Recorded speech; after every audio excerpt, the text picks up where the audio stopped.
السلام علیکم ورحمۃ اللہ وبرکاتہ۔ عزیز طالبات، آج ہمارا جامع ترمذی جلد ثانی کا تیسرا سبق ہے، اور آج ہم اپنے سبق کا آغاز جس باب سے کریں گے، ابواب الاطعمہ میں سے باب ہے باب ما جاء فی الفارہ تموت فی السمن، وہ روایات کہ جو روایات وارد ہوئی ہیں گھی میں چوہا گھر کر مرنے سے متعلق، ان کا حکم کیا ہے، ائمہ اس بارے میں کیا مذہب رکھتے ہیں۔ انشاءاللہ العزیز آج ہمارا پہلا سبق کی پہلی حدیث اس باب کی ہوگی، باب ما جاء فی الفارۃ تموت فی السمن۔ آپ صفحہ نکال لیجئے تاکہ ہم سبق کا باقاعدہ آغاز کریں۔ درود شریف پڑھ لیجئے، اللہم صلی علی محمد النبی الامی وعلی آلہ وسلم تسلیما۔ جی بسم اللہ الرحمن الرحیم۔ باب ما جاء فی الفارۃ تموت فی السمن، یہ باب وہ روایات جو گھی میں چوہا گھر کر مرنے سے متعلق وارد ہوئی ہیں۔ بسند المتصل منا الی الامام الترمذی الحافظ ابی عیسیٰ محمد بن عیسیٰ رحمہ اللہ قال حدثنا سعید بن عبد الرحمن وابو عمار قال حدثنا سفیان عن الزہری عن عبید اللہ عن ابن عباس عن میمونہ ان فارة وقعت في سمن فماتت فسئل عنها النبي صلى الله عليه وسلم فقال القوها وما حولها فكلوه۔ حضرت میمونہ رضی اللہ تعالی عنہ سے مروی ہے، فرماتی ہیں کہ گھی میں ایک چوہا گر کر مر جاتا ہے۔ جناب نبی کریم صلی اللہ علیہ وسلم سے اس چوہے کے متعلق سوال کیا گیا تو آپ نے فرمایا کہ اس چوہے کو اور اس کے ارد گرد گھی کو باہر پھینک دو، فَكُلُوهُ، اور بقیہ گھی تم کھا لو، یعنی اس کا استعمال کر لو۔ وفی الباب عن ابی ہریرہ ھذا حدیث حسن صحیح، اس باب میں حضرت ابو ہریرہ سے جو روایت مروی ہے وہ روایت فرمایا یہ حدیث حسن اور صحیح ہے۔ وقد روی هذا الحديث عن الزهري عن عبید اللہ عن ابن عباس ان النبي صلی اللہ علیہ وسلم سئل ولم يذكروا فيه عن میمونہ، اور ایک حدیث مروی ہے زہری، وہ بواسطہ عبید اللہ اور ابن عباس سے نقل کرتے ہیں، جس میں حضرت میمونہ رضی اللہ تعالی عنہا کا توسط نہیں ذکر کیا گیا ہے۔ اس کو فرما رہے ہیں کہ ابن عباس کی حدیث میمونہ رضی اللہ تعالی عنہ سے جو مروی ہے وہ زیادہ صحیح ہے۔ وہ روایت جس کو حضرت عبداللہ بن عباس بغیر میمونہ رضی اللہ تعالی عنہ کے توسط سے ذکر کر رہے ہیں، اس کی بنسبت جس سند میں حضرت میمونہ رضی اللہ تعالی عنہ کا توسط ہے وہ زیادہ سند کے اعتبار سے زیادہ صحیح ہے۔ وروى معمر عن الزهري عن سعید بن المسیب عن ابی ہریرہ عن النبی صلی اللہ علیہ وسلم نحوہ وهذا حدیث غیر محفوظ، اور ایک سند کے ساتھ حضرت ابو ہریرہ سے مروی ہے، فرمایا یہ حدیث یہ غیر محفوظ ہے۔ میں نے سمعت محمد بن اسماعیل یقول حدیث معمر عن الزہری عن سعید بن المسیب عن ابی ہریرہ عن النبی صلی اللہ علیہ وسلم فی هذا خطأ۔ میں نے امام بخاری، محمد بن اسماعیل امام بخاری کا نام ہے، محمد بن اسماعیل یعنی امام بخاری کو یہ فرماتے ہوئے سنا ہے کہ معمر سے اس باب میں جو حدیث ابو ہریرہ رضی اللہ تعالیٰ عنہ کی توسط سے جو مروی ہے اس میں خطا ہے، غلطی ہے، اور صحیح حدیث زہری توسط عبید اللہ ابن عباس عن میمونہ ہے۔ یہ مسئلہ حکم جس گھی میں چوہا گر کر مر جاتا ہے اس گھی کو کھانا، اس کا حکم، اس کے بارے میں سماعت کر لیجئے کہ گھی اگر جمع ہوا ہو پھر اس میں چوہا گر کر مر جائے تو چوہا اور اس کے ارد گرد گھی نکال دیا جائے، باقی گھی پاک ہے اور اس کا استعمال کھانے میں درست ہے اور جائز ہے۔ یہ حکم جو اس حدیث میں ہے وہ جمع ہوا گھی اس کے متعلق ہے۔ دوبارہ سن لیں، اگر گھی جمع ہوا ہو اور چوہا گر کر مر جاتا ہے تو اس کے ارد گرد گھی نکال دیا جائے، باقی گھی پاک ہے اور اس کا استعمال درست ہے۔ اور اگر گھی یا تیل پگھلا ہوا ہے، جیسے عام طور پر گرمیوں کے موسم میں پگھل جاتا ہے، اس میں چوہا گر جائے تو اکثر اہل علم بلکہ جمہور کے نزدیک وہ سارا گھی نجس ہو جاتا ہے اور اس کا کھانا درست نہیں ہے۔ اب گھی نکالنے کی کیا مقدار ہے؟ فرمایا 1 ہتھیلی کے برابر گھی نکال دیا جائے، جہاں اس چوہے کے نشانات ملتے ہوں اس کے ارد گرد والا حصہ گھی کا نکال دیا جائے۔ بعض کہتے ہیں اس کی کوئی مقدار متعین نہیں، البتہ جو مبتلا بھی اس کی رائے کا اعتبار ہے، جو موقع پر موجود ہے اس کی رائے کا اعتبار ہے۔ آگے اس گھی کا نجاست گرے گھی سے انتفاع کا حکم، اس کے بارے میں ائمہ کا اختلاف ہے، یعنی وہ گھی جو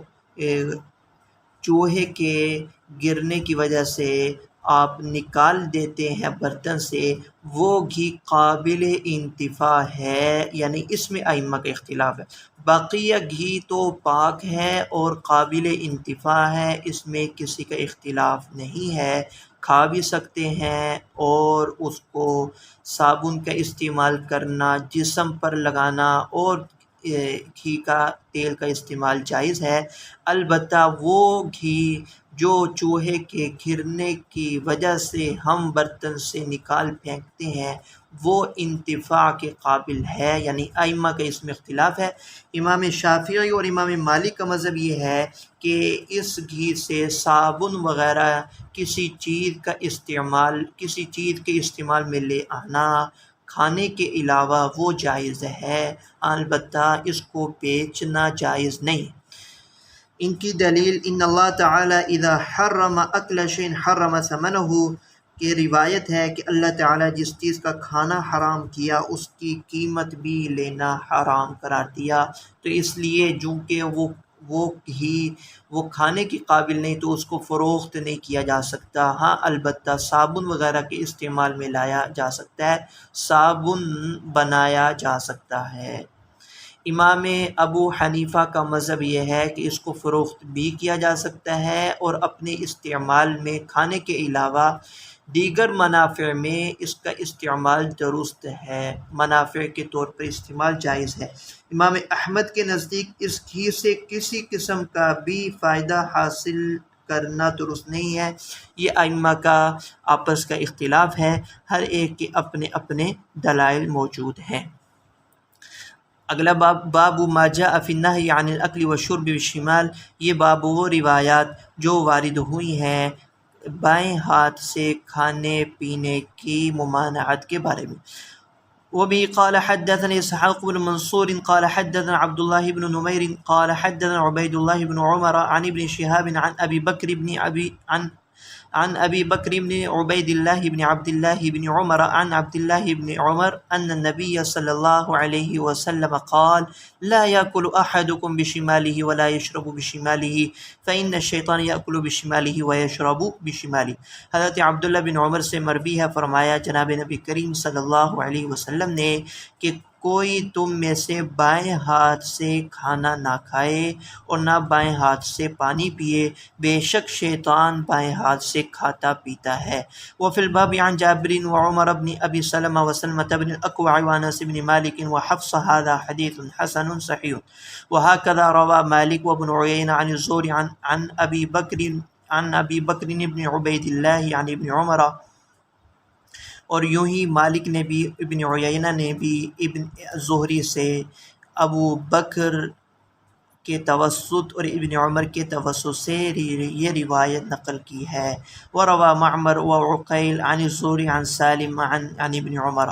وروایت مالک وابن عیینہ اصح۔ فرمایا کہ مالک اور ابن عیینہ کی روایت یہ زیادہ درست ہے، سند کے اعتبار سے زیادہ صحیح ہے۔ باب ما جاء فی لعق الاصابع بعد الاکل۔ جی یہ باب ان روایات کے بارے میں ہے جو روایات کھانے کے بعد انگلیوں کو چاٹنے کے متعلق وارد ہوئی ہیں۔ اس باب میں احادیث مبارکہ حضرت ابو ہریرہ سے مروی ہے، چنانچہ وہ بھی قال حدثنا محمد بن عبد الملک وابن ابی الشوارب حدثنا عبد العزیز بن المختار عن سہیل بن ابی صالح عن ابیہ عن ابی ہریرہ قال قال رسول اللہ صلی اللہ علیہ وسلم اذا اکل احدکم فلیلعق اصابعہ فانہ لا یدری فی ایتہن البرکہ۔ حضرت ابو ہریرہ رضی اللہ تعالی عنہ سے مروی ہے کہ جناب نبی کریم صلی اللہ علیہ وسلم نے ارشاد فرمایا کہ جب تم میں سے کوئی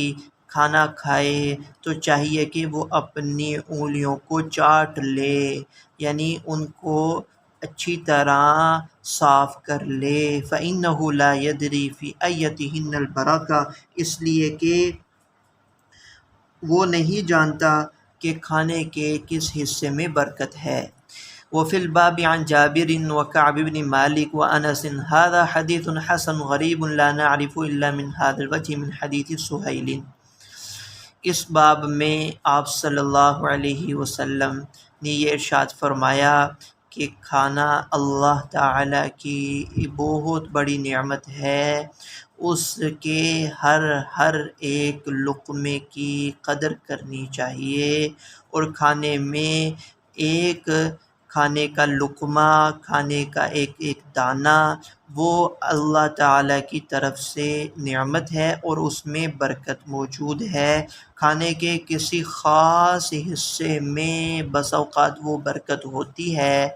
ممکن ہے کہ وہ ہاتھوں پر لگی رہ جائے اور آپ اس برکت سے محروم ہو جائیں، اس لیے فرمایا کہ چاٹ لیا کرو ہاتھوں کو تاکہ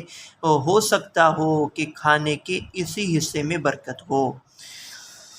باب ما جاء فی اللقمۃ تسقط، وہ روایات جو وارد ہوئی ہیں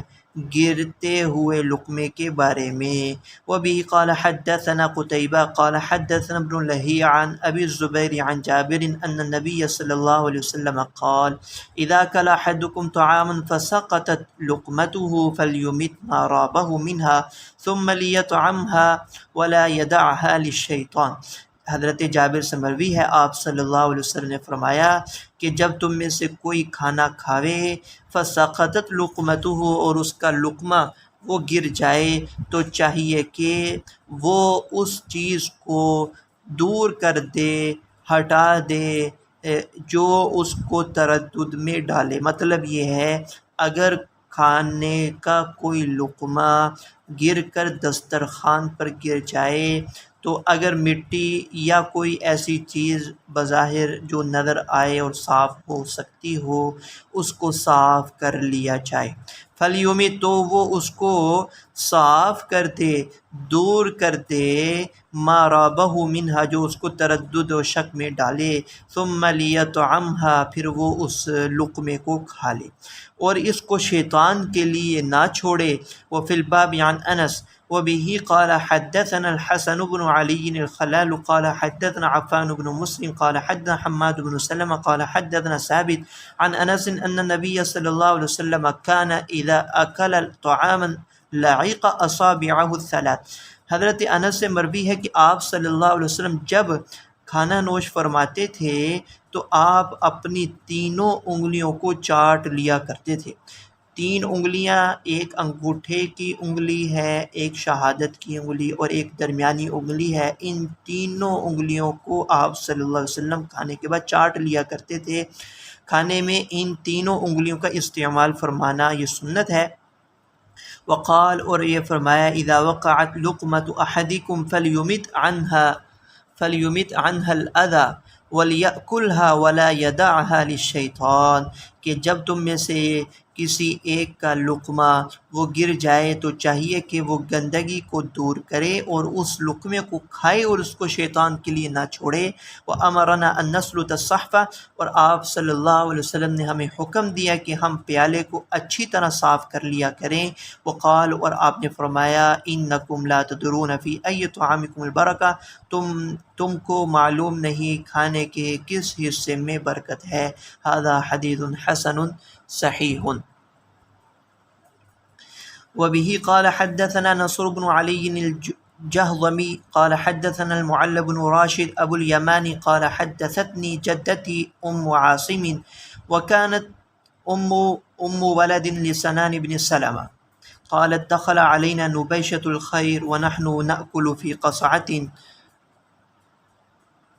فحدثنا أن رسول الله صلى الله عليه وسلم قال من أكل في قصعته ثم لحسها استغفرت له القصعة۔ هذا حدیث غریب۔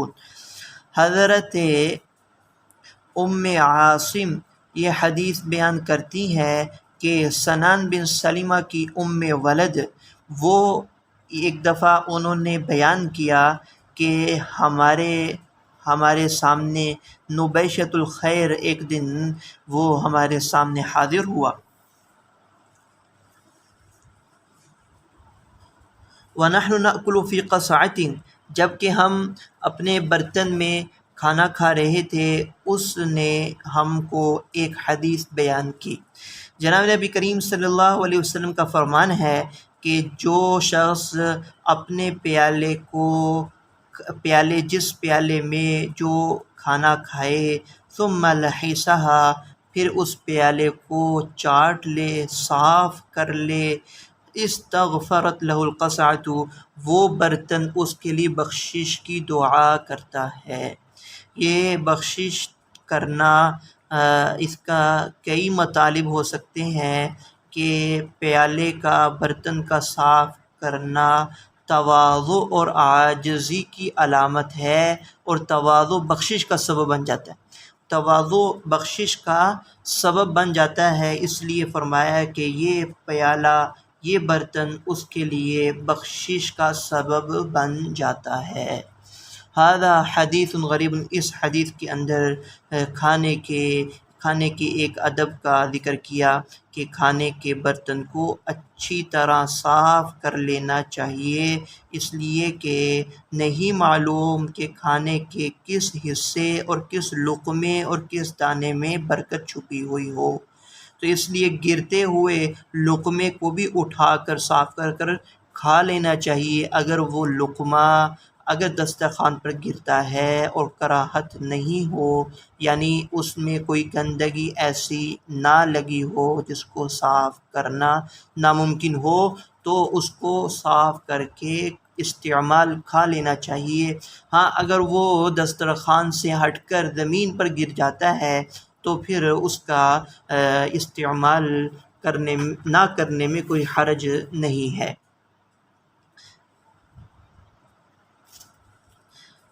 لا نعرفه إلا من حدیث المعل بن راشد. فرماتے ہیں امام ترمذی یہ حدیث غریب ہے، ہم اس کو معل بن راشد کی سند سے ہی ہم اس کی معرفت حاصل کرتے ہیں، اس لیے یہ طریق ایک غریب کے درجے میں ہے۔ وقد روى يزيد بن هارون وغير واحد من الأئمة عن المعل بن راشد هذا الحديث، اور یزید بن ہارون اور کئی ائمہ نے معل بن راشد سے اس حدیث کو بھی روایت کیا ہے۔ اگلا باب ہے باب ما جاء فی کراہیت الاکل من وسط الطعام۔ یہ باب ان روایات کے بارے میں کہ جو روایات وارد ہوئی ہیں کھانے کے درمیان سے کھانا مکروہ ہے، یعنی کھانے کے بیچ سے اور درمیان سے کھانے کی کراہت سے متعلق جو روایات وارد ہوئی ہیں۔ وبه قال حدثنا ابو رجاء قال حدثنا جرير عن عطاء بن السائب عن سعيد بن جبير عن ابن عباس عن النبي صلى الله عليه وسلم قال ان البركة تنزل وسط الطعام فكلوا من حافتيه ولا تأكلوا من وسطه۔ ایک کھانے کا ادب اس حدیث میں بیان کیا گیا ہے۔ ان ترجمۃ الباب میں امام ترمذی رحمہ اللہ تعالی کھانے کے آداب سے متعلق احادیث بیان کر رہے ہیں۔ ان میں سے ایک ادب یہ ہے کہ جب ہم کھانے کے برتن میں سے کھانا کھائیں تو کوشش کریں کہ ہم کھانے کے کناروں سے کھانا کھائیں، اور جب کنارے سارے کھا چکیں تو پھر درمیان سے کھانا کھائیں۔ کیوں؟ حضرت عبداللہ بن عباس سے مروی ہے کہ آپ نے ارشاد فرمایا کہ ان البرکۃ تنزل وسط الطعام، کہ برکت نازل ہوتی ہے کھانے کے درمیانی حصے میں۔ کھانے کے درمیانی حصے میں اللہ کی طرف سے برکت نازل ہوتی رہتی ہے، بس تم کھانے کے برتن کے کناروں سے کھاؤ، ولا تأکلوا من وسطہ، درمیان سے کھانا شروع نہ کرو۔ یہ هذا حدیث حسن صحیح انما يعرف من حدیث عطاء بن السائب وقد رواه شعبہ والثوری عن عطاء بن السائب وفي الباب عن ابن عمر۔ باب ما جاء فی کراہیت اکل الثوم والبصل۔ یہ باب ان روایات کے بارے میں جن روایات میں لہسن اور پیاز کھانے کی کراہیت وارد ہوئی ہے، یعنی لہسن اور پیاز کی کھانے کی کراہیت اور کراہت معلوم ہوتی ہے۔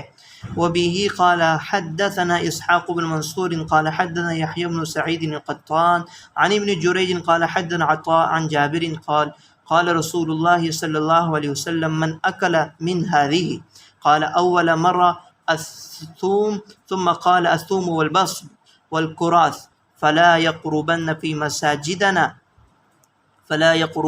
مساجدنا هذا حديث حسن صحيح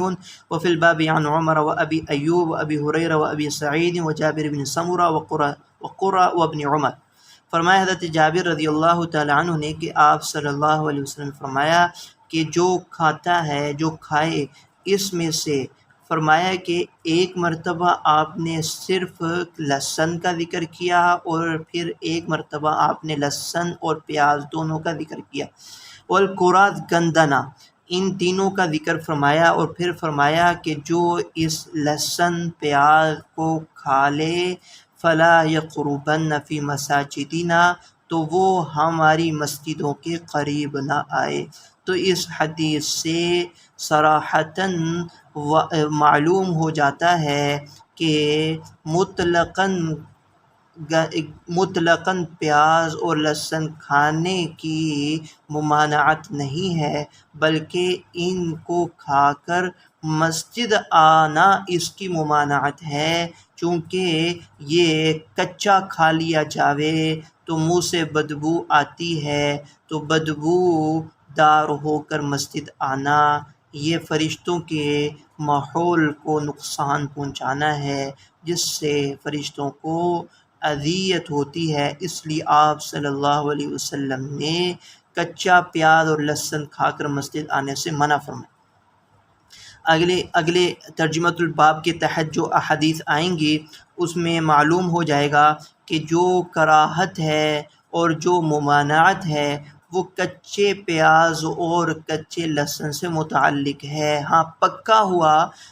ہوا ہانڈی میں اگر سالن ہو جس میں پیاز اور لہسن پکا دیا جاتا ہے اس سے اس کی بو مر جاتی ہے۔ باب ما جاء فی الرخصۃ فی اکل الثوم مطبوخا، ہاں یہ باب ان روایات کے بارے میں ہے جو روایات لہسن کو کھانے کی اجازت سے متعلق وارد ہوئی ہیں، پکے ہوئے لہسن کو کھانے کے متعلق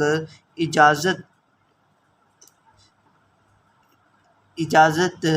کے متعلق وارد ہوئی ہیں۔ وبی قال حدثنا محمود بن غیلان قال حدثنا ابو داود انبأنا شعبہ عن سماک بن حرب سمع جابر بن سمرہ يقول نزل رسول اللہ صلی اللہ علیہ وسلم على ابی ایوب وكان اذا اکل طعاما بعث الیہ بفضلہ فبعث الیہ یوما بطعام ولم یأکل منه النبی صلی اللہ علیہ وسلم فلما اتى ابو ایوب النبی صلی اللہ علیہ وسلم فذكر ذلك له فقال النبی صلی اللہ علیہ وسلم فيه الثوم فقال یا رسول اللہ حرام هو قال لا ولكني اکرهه۔ حضرت جابر بن سمرہ وہ بیان کرتے ہیں کہ جناب نبی کریم صلی اللہ علیہ وسلم ابو ایوب انصاری کے ہاں مہمان بنے اور آپ نے قیام کیا۔ وکان اذا اکل طعاما،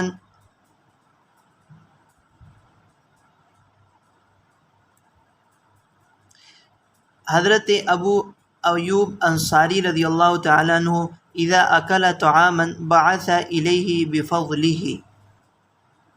آپ صلی اللہ علیہ وسلم کا معمول تھا کہ جب کھانا کھا لیتے تھے تو بچا ہوا کھانا آپ صلی اللہ علیہ وسلم ابو ایوب انصاری کو بھیج دیا کرتے تھے۔ تو وہ نیچے کی منزل میں آپ حضرت ابو ایوب انصاری آپ صلی اللہ علیہ وسلم اوپر کی منزل میں تھے، تو جب آپ صلی اللہ علیہ وسلم کھانا کھا لیتے تھے تو حضرت ابو ایوب انصاری کی طرف بھیج دیا کرتے تھے بقیہ۔ فبعث الیہ یوما بطعام، آپ صلی اللہ علیہ وسلم نے ایک دن کھانا حضرت ابو ایوب انصاری کو جو بھیجا اس میں سے آپ صلی اللہ علیہ وسلم نے کچھ بھی نہیں کھایا۔ فلما اتا ابو ایوب النبی صلی اللہ علیہ وسلم، جب حضرت ابو ایوب انصاری جناب نبی کریم صلی اللہ علیہ وسلم کے پاس حاضر ہوئے اور اس کا ذکر کیا تو آپ نے فرمایا کہ اس میں تو ثوم تھا، اس میں تو لہسن تھا۔ تو آپ نے حضرت ابو ایوب انصاری نے فرمایا یا رسول اللہ کیا یہ حرام ہے؟ تو آپ نے فرمایا کہ حرام تو نہیں ہے، لیکن میں اس کو طبعی طور پر اس سے کراہت محسوس کرتا ہوں، من اجل ریحہ، بو کے سبب۔ ھذا حدیث حسن صحیح، اگلی روایت میں اس کی مزید وضاحت آ جاتی ہے کہ آپ صلی اللہ علیہ وسلم اس کچے لہسن اور پیاز کو اس لیے بھی نہیں کھاتے تھے کہ اس سے آپ صلی اللہ علیہ وسلم کے دائیں بائیں فرشتوں کو اس سے تکلیف ہوتی تھی۔ آپ ان کی وجہ سے آپ صلی اللہ علیہ وسلم یہ لہسن اور پیاز کا استعمال نہیں کیا۔ وبی قال حدثنا محمد بن مدویہ قال حدثنا مسدد قال حدثنا جراح بن ملیح عن ابی اسحاق عن شریک بن حنبل عن علی قال نہى عن اکل الثوم الا مطبوخا، جناب نبی کریم صلی اللہ علیہ وسلم نے لہسن کھانے سے منع فرمایا، ہاں البتہ پکا ہوا سالن میں لہسن اس کی اجازت تھی۔ وقد روى هذا عن علی انه قال نهى عن اکل الثوم الا مطبوخا قوله۔ وبه قال حدثنا هناد قال حدثنا وكيع عن أبيه عن أبي إسحاق عن شريك بن حنبل عن علي أنه كره أكل الثوم إلا مطبوخا، هذا حديث ليس إسناد بذلك القوي، وروي عن شريك بن حنبل عن النبي صلى الله عليه وسلم مرسلا، شریک بن حنبل سے آپ صلی اللہ علیہ وسلم سے مرسلن بھی روایت نقل ہے، اور یہ روایت مرسلن نقل ہے۔ وبه قال حدثنا الحسن بن الصباح البزار قال حدثنا سفيان بن عيينة عن عبد الله بن أبي يزيد عن أبيه عن أم أيوب أخبرته أن النبي صلى الله عليه وسلم نزل عليه، حضرت ایوب جو حضرت ابو ایوب انصاری رضی اللہ تعالی عنہ کی زوجہ محترمہ ہیں ان سے نقل ہے، وہ بیان کرتی ہیں کہ جناب نبی کریم صلی اللہ علیہ وسلم ان کے ہاں قیام فرمایا، مہمان بنے، فَتَكَلَّفُوا لَهُ طَعَامًا فِيهِ مِن بَعْضِ هَذِهِ الْبُخُولِ، انہوں نے آپ صلی اللہ علیہ وسلم کے لیے پرتکلف کھانے کا اہتمام کیا کہ جس میں مختلف قسم کی سبزیوں کا استعمال کیا، فکر یا اکلہ، آپ صلی اللہ علیہ وسلم نے کھانے سے کراہت محسوس کی، فقال لاصحابی، آپ نے اپنے صحابہ سے فرمایا، کلوہ، تم ان سالن کو کھا لو، فانی لست کاحدکم، کہ میں تم جیسا نہیں ہوں، انی اخاف ان اوذی صاحبی، اس لیے کہ میں اپنے دوستوں یعنی اپنے فرشتوں کو اذیت دینے سے ڈرتا ہوں، یعنی میں ان کا خیال کرتے ہوئے اور ان کو اذیت سے بچانے کے لیے میں ایسے کھانے سے جس میں بدبو ہو اور بدبو آ جاتی ہو، میں کھانے سے احتراز کرتا ہوں۔ ھذا حدیث حسن صحیح غریب وام ایوب ہی امرأۃ ابی ایوب الانصاری۔ وبه قال حدثنا محمد بن حمید قال حدثنا زید بن الحباب عن ابی خلدہ عن ابی العالیہ قال الثوم من طیبات الرزق، فرمایا کہ ابو العالیہ فرما رہے ہیں کہ لہسن یہ پاکیزہ رزق میں سے ایک رزق ہے، یعنی اس میں کوئی اختلاف نہیں ہے کہ ثوم ہو، لہسن ہو یا پیاز ہو، یہ پاکیزہ کھانا ہے۔ ہاں، ممانعت کھا کر مسجد آنے سے متعلق ہے، اور آپ صلی اللہ علیہ وسلم کا خود استعمال نہ فرمانا وہ فرشتوں کو اذیت سے بچانے کے لیے تھا۔ آپ نے خود اپنے دسترخوان پر صحابہ کو اس کے کھانے کا حکم بھی فرمایا، اس بات کی دلیل ہے کہ کھانے میں کوئی کراہت نہیں ہے۔ وہ فرماتی ہیں کہ یہ طیبات رزق ہے۔ وہ ابو خلدہ اسمہ، ابو خلدہ جن کا نام خالد بن دینار ہے، اور یہ ثقہ راوی ہیں اہل حدیث کے نزدیک، محدثین کے نزدیک۔ انہوں نے حضرت انس بن مالک کو پایا اور ان سے سماع بھی کیا۔ ابو العالیہ جن کا نام رفیع ہے، وہو الریاحی، قال عبد الرحمن بن مہدی قال کان ابو الخلدہ خیارا مسلما، اچھے مسلمان تھے ابو خلدہ۔